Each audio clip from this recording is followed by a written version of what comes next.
પતિ પત્ની હોય છે। હવે એક દિવસ એની પત્ની એના પતિને કહે છે કે મને છે ને રોજ જે બહુ ગુસ્સો આવે છે। તો એના પતિએ એમ કીધું કે તને ગુસ્સો આવતો હોય ને તો આવડું બધું એને આવડું મોટું ખીલીનું જે બોક્સ હોય ને એ આપે છે કે આપણે પાછળ જે વાળો છે ને ત્યાં દિવાલ ઉપર તને જ્યારે ગુસ્સો આવે ને ત્યારે આ ખીલી કે તારે લગાવી દેવાની, ટૂંકમાં હથોડીએથી લગાવવાની। એટલે એની પત્નીને જ્યારે ગુસ્સો આવે ને ત્યારે ખીલી છે એ હથોડીએથી લગાવી દે। એવી રીતના એને આખી દિવાલ ભરી દીધી અને અચાનક એનો ગુસ્સો શાંત થઈ ગયો। ત્યારે એની પતિને એમ કહે છે કે તમારો આઈડિયા બહુ સરસ કામ કરી ગયો હોય કે મને હવે જરાય ગુસ્સો નથી આવતો હોય કે।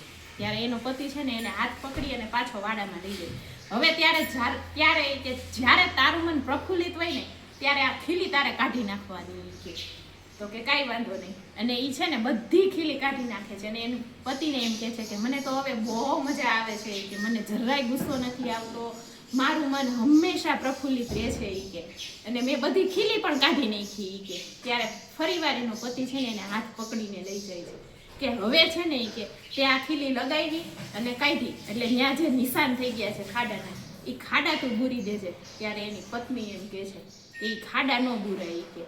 ત્યારે એનો પતિ એને સમજાવે છે કે બસ આ જ છે એ કે આપણા વાણી, વર્તન અને વ્યવહારથી કોઈના દિલમાં જે ખાડા પડે છે ને એ ક્યારેય બુરાતા નથી। આપણે આપણું વર્તન, વાણી અને વ્યવહાર કોઈને દુઃખ પણ ન પહોંચે અને કોઈના દિલમાં ખાડા પણ ન પડે ને એવી રીતના આપણું જીવન હોવું જોઈએ।